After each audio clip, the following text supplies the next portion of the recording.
just going to do this like a traditional off-camera interview. Okay. Hold on, back up just a little bit. No. I'm going to set it, and I'm going to just start with it. Okay. Okay, so tell me a little bit about why breast cancer awareness is so important to you personally. Well, I've had friends and other people. It seems like we all are in that boat where somebody we know has it. But for me, the most personal part was my mom. She went through about 10-year battle from the original diagnosis to when we finally lost her. She was on all the cutting edge stuff that is now normal protocol for breast cancer. So I've seen the way research pays off, the way early detection pays off. And the biggest part of my mom's story, she missed one mammogram. And that was the deal. That was the problem. And that's why I've always really had a personal connection to pushing women to get out there and get their mammograms, because she was in Paris, funny enough, on a fabulous trip with my dad. And she was in the shower, and she felt a lump. And at that moment, she realized, I forgot to get my mammogram, and went to the doctor. And I didn't know this until after she was dead. I read it in her diary. And so it blows my mind that that was her story, and that, honestly, I kind of wish she had told me that, because it was important to tell. But I think she was embarrassed, and she was ashamed. And I think it's really powerful for women to talk about these things. You know, don't be ashamed. If you mess up, tell somebody else about it, so that they cannot make the same mistakes. And if you think you're too busy in life for this stuff, you can't be. You just can't be. And yeah, so I talked with Megan earlier, and Megan, her mother, was sure. They found it. She was doing preventative exams, and she's one of the stories where it worked. Unfortunately, in this case, this is one of those situations where something was missed, and it took its course. Yeah. What would you want to say to any ladies that maybe don't make this as big of a priority as they should? How can you afford not to? Whether you have kids, whether you just have friends and family, there are people in the world that care about you, and they don't want to be without you. And I can tell you from the sense of loss that I have for my mother and how much I miss her, which will make me cry. You don't want to put your family through that. You want to be there for them.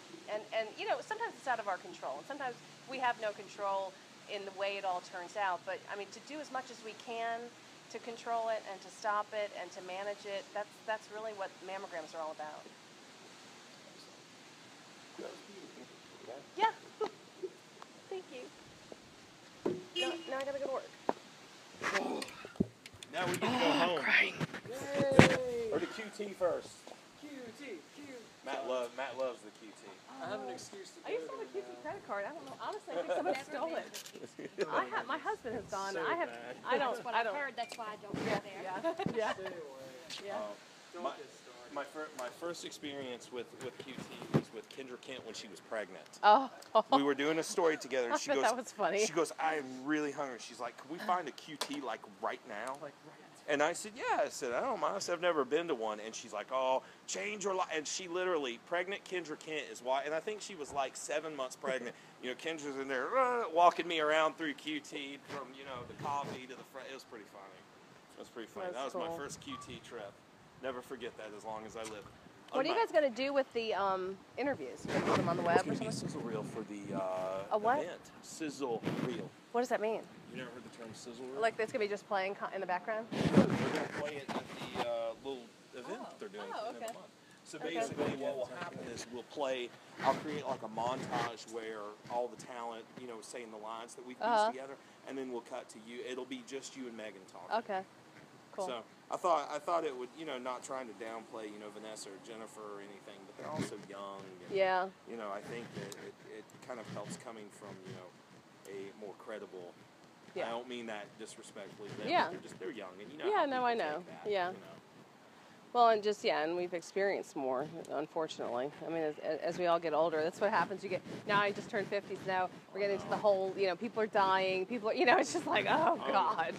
My husband's 60, so it's like, oh, these people are dying. My mom just sat down and we had to talk about wills and stuff, and that's a good talk to have. I just went through hell with my dad's thing. My mom's like, when I pass away, and I'm like, I don't want to think about this. We're going through that with my in-laws right now. my dad thought he was a great financial manager, but he had everything, like all these different things, and no real control, like scenario of what that all was. And he talked us through. He had early dementia. He talked us through a lot of it, but it wound up being just like he hadn't changed the beneficiary of his ex-wife. So and when the beneficiary's on there, they don't care what your will says. It doesn't matter. Oh, And yeah. so, but in South Carolina, there was a law passed literally that went into effect. He died like January 7th. It went into effect January 1st. Oh, wow. That saved you if you were in another state or whatever, and somebody did that kind of scenario that you still got the money. So and that bitch tried to get the money. Which I mean, her first husband was the president of JCPenney. She did not need a penny. You know what I mean? Like she was really, and I'm thinking, really, you're trying to chintz? And I didn't need the money either, but my brother's a struggling actor in LA. He needed the money, you know, and it was like, that's not cool. I mean, I thought it was so, I was like, it's amazing what people will do in those scenarios that you would never expect. Like people that I know. I never would have expected. When my grandmother died, my mom was the executive of her will. There was 6 kids total, and unfortunately, most of my family is kind of poor redneck trailer people. But no, I'm not joking. I'm being really serious. I like the only people in my family I acknowledge is my mom and dad. I don't have anything to do with anybody else because they're just very hateful and very. Aww. They don't abide by the law and behave nicely. Aww. So. When we went through it, they come to find out my grandfather, who had died when I was 3 years old, had set up something in his will to where the house never could be sold until the last living descendant passed away 3 generations removed, which would be like your would be my kids, That's right? Crazy.